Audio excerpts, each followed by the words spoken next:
Life had its own simple way for me. My name is Julie, and at 35, you would find me in the local library.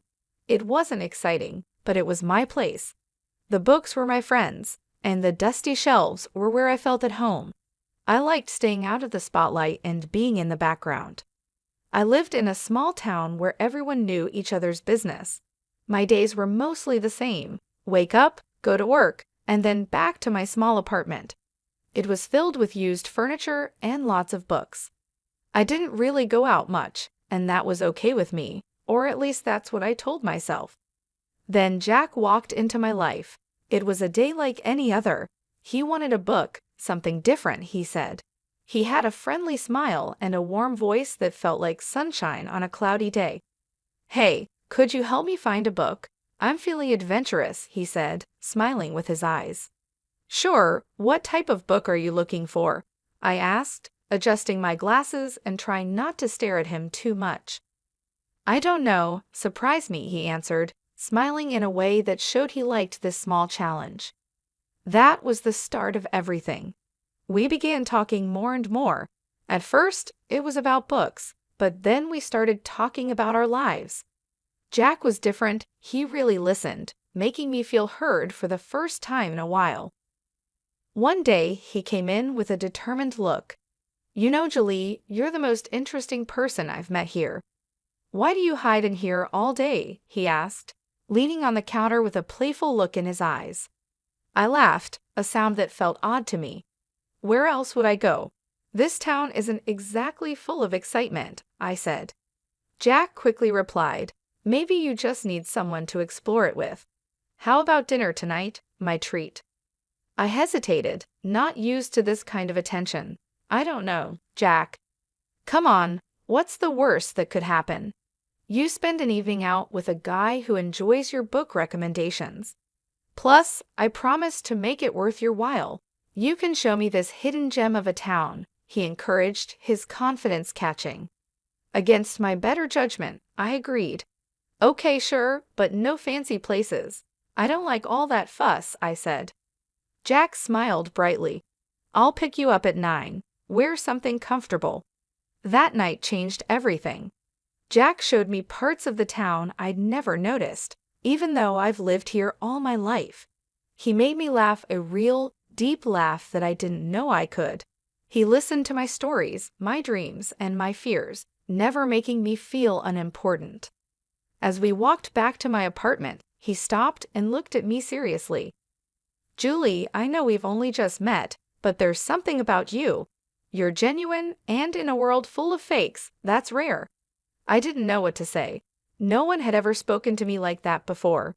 "Jack, he cut me off, gently placing a finger on my lips. "You don't have to say anything. Just know that I see you, Julie. I see who you are, and I like what I see." Jack was always the best part of my day, making everything brighter with his care. He made me feel seen, calling me beautiful, kind, and smart things I hardly believed about myself. His warmth made the idea of forever not just possible, but desirable. When he proposed, it felt like a dream. "Marry me, Julie." "I can't imagine my life without you," he said, his eyes sincere. I didn't hesitate. "Yes," I said, feeling excited and a bit shocked. But before we got caught up in wedding planning, there was one important step: we had to meet his parents. Jack had warned me, "My folks have high standards for who I bring home, but don't worry. They're going to love you once they see how amazing you are." Though his words were meant to comfort me, my nerves were still there. I was very nervous before meeting Jack's parents. I searched my closet for something simple but nice to wear, but it felt like a difficult task. Jack, on the other hand, was completely relaxed. He seemed almost uninterested, as if he wasn't worried at all about how the meeting would go. "You're overthinking it, Julie. Just wear what you're comfortable in," he told me casually, which only made me more nervous. When the day came, I chose a simple blue dress, hoping it was the right choice. As we drove to his parents' house, Jack seemed more interested in the music on the radio than in the meeting. "You sure they're going to like me?" I asked him, looking for some reassurance. They'll come around. Just be yourself, he replied, not really paying attention. I was anxious as we walked up to the door of Jack's childhood home. I remembered his warnings and felt scared about what was coming. When the door opened, Jack's parents were hard to read. The dare that followed felt like a test. They asked me many questions, making it feel more like an interrogation than a casual conversation. So, Julie, Jack tells us you work at a library. Do you see yourself doing that long-term? His father asked, sounding like he didn't think much of my job. I tried to answer confidently. I love working there. It's fulfilling in a way I can't quite describe, I said, hoping my passion would impress them. Jack was unusually quiet the whole time, offering little help as I dealt with their tough questions and subtle criticisms. It felt like I was fighting a battle alone, with Jack just watching. On the drive home, the car was silent. I was not only upset about how the evening went, but also disappointed in Jack's lack of support. I thought you said they'd warm up to me, I said, my voice filled with hurt. Jack just shrugged, which frustrated me. Give it time, Julie. They just need to get to know you better, he said, but his words didn't really comfort me. After a few more dinners that felt just as uncomfortable, it was clear Jack's parents didn't like me much. They seemed to think I was after their money, which was not true at all. I was never interested in Jack's money. In fact, I barely knew about it until he mentioned it one day, saying his parents are a bit old-fashioned, worrying about money and status. One night, Jack came home looking serious. "Babe, we need to talk," he said, avoiding my eyes. I felt a knot in my stomach. "What's wrong?" I asked. "It's my parents," he started, finally looking at me. "They're insisting we sign a prenup." The word felt strange and bitter. "Jack, you know I don't care about your money, right?" He sighed, running his hands through his hair. "I know, and I don't care about it either, not when it comes to us. But they're adamant. They think it'll protect both of us or something." I was hurt, I won't lie. It felt like they were expecting our relationship to fail. But I loved Jack more than I cared about his parents' approval or some silly agreement. "Fine," I said, sharper than I meant to. "Let's sign it and be done with it. Your money, my money, whatever. I don't care. I just want you." Jack looked relieved, and part of me hated that he felt that way. "Thank you, babe. I hate this as much as you do. It's just a piece of paper. It won't change anything between us." So we signed the thing. Some lawyer his parents knew drew it up, making sure neither of us could touch the other's stuff if things went bad. It felt like signing a declaration of distrust before we even began, but I pushed those thoughts away. I was in love, and love was supposed to conquer all, right? Our wedding was simple, just how I wanted it, just a few close friends, an intimate ceremony, and the promise of forever. I moved into Jack's place shortly after. It was a nice house, nothing too fancy, but it felt a world away from my old apartment. Jack's parents lived nearby, which meant surprise visits that seemed more like inspections. Life with Jack started like a fairy tale, but it didn't take long for the shine to wear off, showing the harsh reality underneath. The change didn't happen overnight, but the signs slowly crept in, eroding what we had built. His mother, Megan, was the first crack in our perfect picture. She dropped by unannounced, scanning the house as if taking inventory.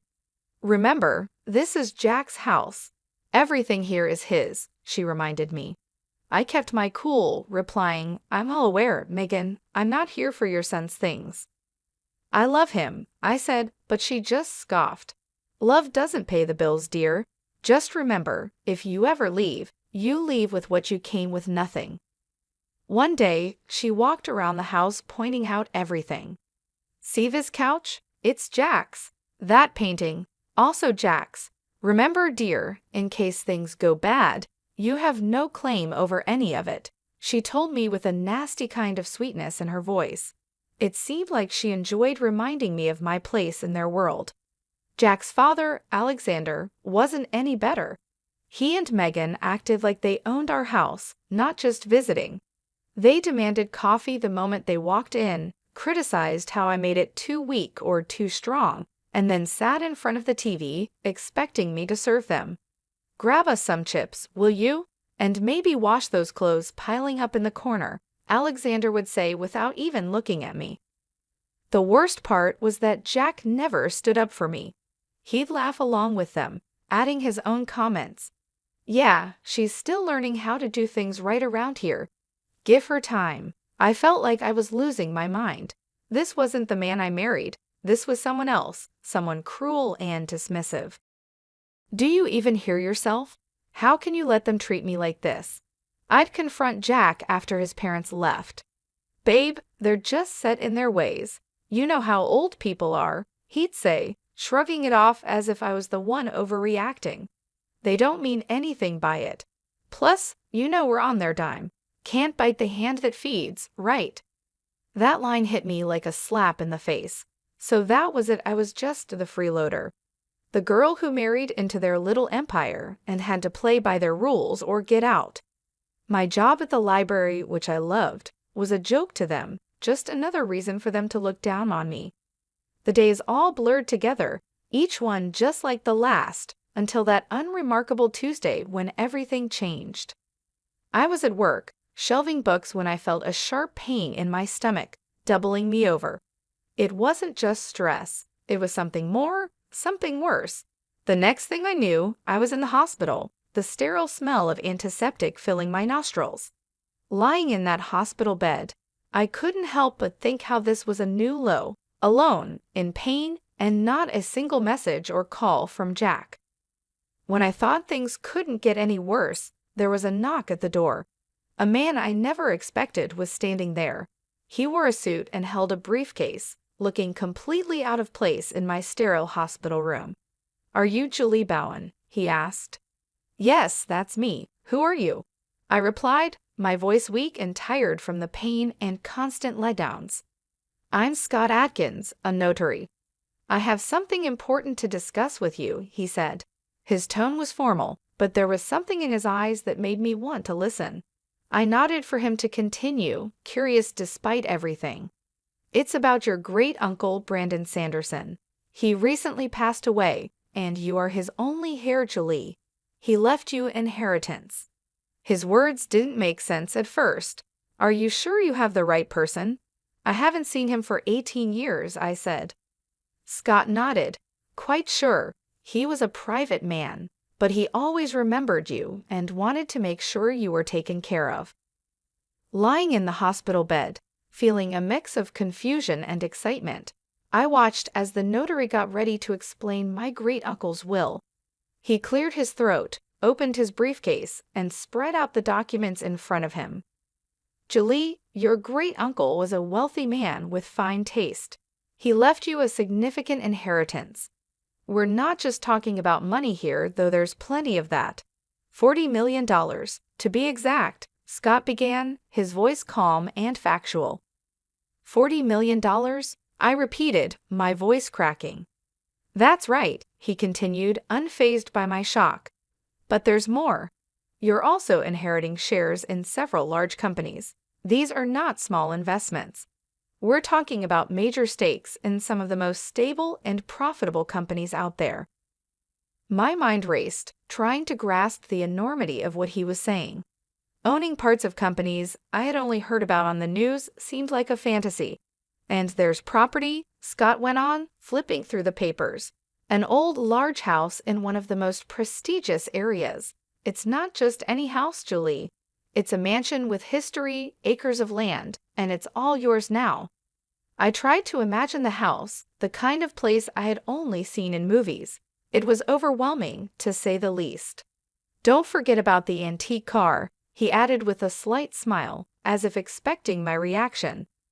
"A classic, fully restored, and in mint condition. It's a collector's dream." I laughed, feeling like this was all too strange. "An antique car too? What am I going to do with that?" "I barely drive as it is," I said. Scott's smile got bigger. "Well, it's yours to do with as you please. Maybe take it for a spin now and then." He continued, "And then there's the furniture and paintings inside the house. They're genuine antiques, some of them centuries old. Your great-uncle had a taste for fine things. The room seemed to shrink, and the air got heavier as I tried to understand everything he was saying.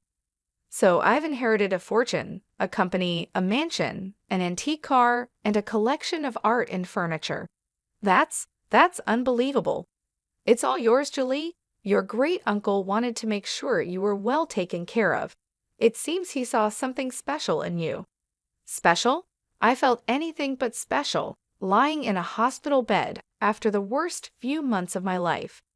Yet here I was, suddenly a multimillionaire, trusted with a legacy I didn't even know existed. Thank you, Mr. Adkins. This is a lot to take in. I don't even know where to start, I admitted, feeling grateful, disbelief, and a huge sense of responsibility. We'll take it one step at a time, he assured me. I'm here to help you through the whole process. Just then, my phone buzzed. It was Jack calling for the first time in days.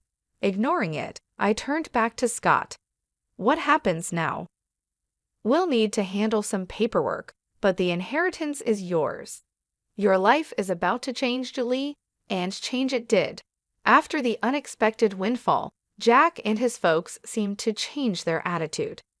Their daily hospital visits felt like scenes from a cheesy movie.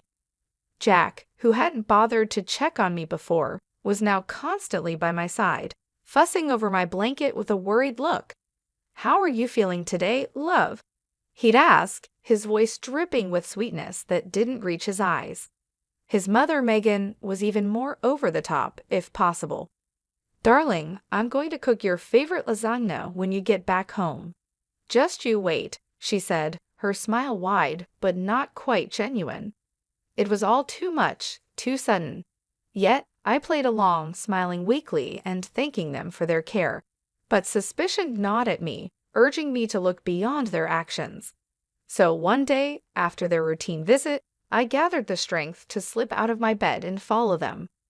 My heart pounded with every step as I hid behind a corner. I overheard them as they showed their true colors, not knowing I was listening. Their laughter was loud and harsh. "Can you believe how easy it is? She's terribly naive.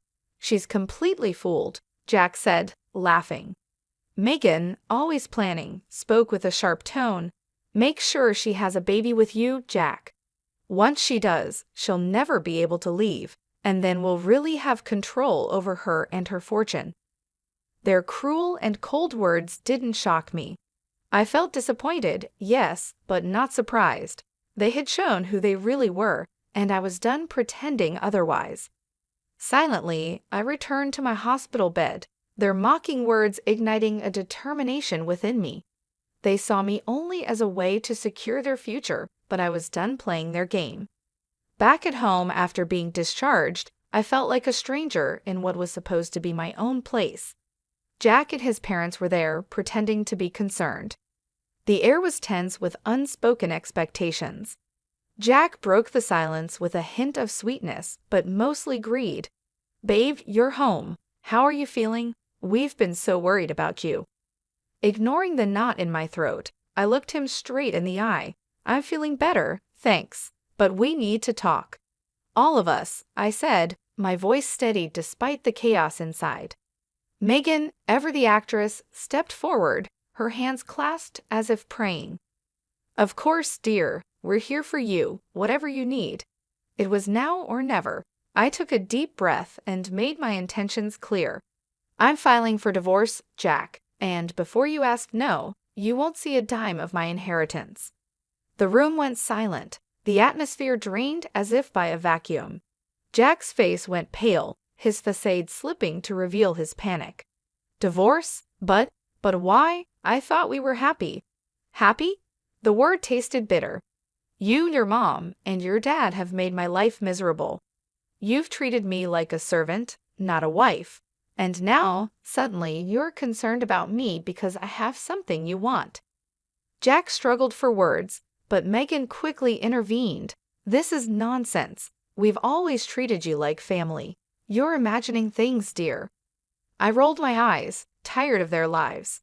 I took out the prenuptial agreement from my bag and showed it to him. "This saved me. You thought you could fool me, but I'm not the naive girl you thought I was." Alexander, who had been silent until now, finally spoke with a mix of anger and defeat. "You'll regret this. We're your family." "No, you're never my family. A family doesn't treat someone like dirt and then become nice when money is involved. I'm done here." Moving into my own small and cozy apartment was a breath of fresh air I desperately needed. It wasn't just a new place to live. It was my declaration of independence, my fresh start. The phone calls started almost immediately. Jack, sounding desperate, was the first to call. "Julie, please, you've got to come back. We can work this out. I know we can." His pleas didn't affect me. "Jack, it's over. I'm not coming back." "You need to accept that," I said firmly, leaving no room for negotiation. Soon after, Megan called, her voice a toxic mix of anger and guilt-tripping. "Ungrateful, after everything we've done for you. You owe us, Julie. You're making a huge mistake."